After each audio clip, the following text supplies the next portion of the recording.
তুমি কিন্তু বলেছিলে মা গাছ থেকে আম পড়লে একটু মিষ্টি মিষ্টি আচার বানাবে। হ্যাঁ বলেছিলাম, কিন্তু আজকে তো প্রচুর বৃষ্টি হচ্ছে দেখছি। যদি গাছ থেকে আম পাই তাহলে অবশ্যই কিন্তু বানাবো।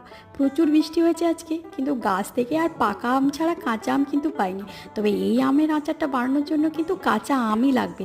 আমগুলোকে পরিষ্কার করে ধুয়ে লম্বা লম্বা করে পিস পিস করে কেটে নিয়েছি। দারুণ একটা মশলা বানাচ্ছি। কালো জিরে, মেথি, জিরে নিয়েছি, জোয়ান, মৌরি আর কালো সর্ষে ভালো করে ভেজে নেব। এবার সাদা তেলে কিন্তু তেজপাতা মশলাগুলোকে দিয়ে সুন্দর একটা গন্ধ এলে কিন্তু আমটাকে দিয়ে সামান্য হলুদ আর কাশ্মীরি লঙ্কা দিয়ে জল সামান্য দিয়ে আর চিনির বদলে এখানে গুড় অ্যাড করেছি, দিয়ে ঢাকা দিয়ে সেদ্ধ হতে দেবো।